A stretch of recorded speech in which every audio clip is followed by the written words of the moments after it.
بسم اللہ الرحمن الرحیم۔ سورہ مزمل شریف کا دم شدہ کرامتی تیل بنانے کا یہ عمل ہے۔ اس عمل میں 100% کامیابی حاصل کرنے کے لیے سب سے پہلے سورہ مزمل شریف کا عمل بننا پڑے گا۔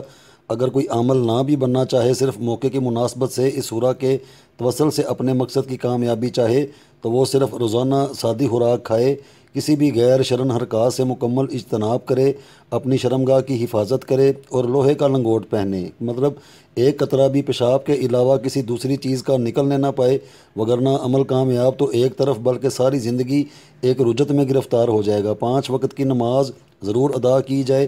اگر اس عمل کو کوئی عورت کرنا چاہے تو گھر میں نماز کو قضا نہ ہونے دے، بلکہ اذان کے بعد نماز کی تیاری شروع کر دے، اور اگر کوئی مرد اس عمل کو کرنا چاہے تو وہ خاص طور سے مسجد میں باجماعت نماز ادا کرے۔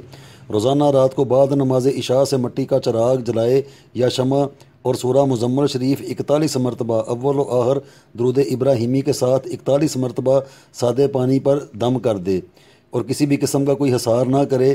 جب پڑھائی مکمل طور سے پڑھ لے تو صرف پانی کو پی کر اپنی جگہ سے اٹھے اور مصلے کے اوپر ہی سو جائے۔ اگر موسم سرما ہو تو کوئی لحاف یا گرم چیز اوپر رکھی جا سکتی ہے۔ بعد 41 دنوں کے اس میں خاص اثر پایا جائے گا۔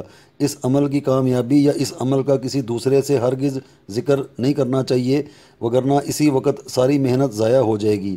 اس کے بعد جس کسی کو بھی جو بھی جسمانی دردوں یا مختلف امراض کے حساب سے سرسوں یا زیتون کے تیل پر 41 مرتبہ دم کر کے یہ تیل دیا جائے تو مریض اسے استعمال کرے گا تو یہ عمل کسی کرامت سے کم نہ ہوگا۔ ہزاروں بیماریوں کی شفاء کے لیے اکثیر عمل ہے یہ۔ اس عمل کو 11-21 دن پہلے متواتر کر لیا جائے، پھر تیل پر دم کرنے والا عمل کیا جائے۔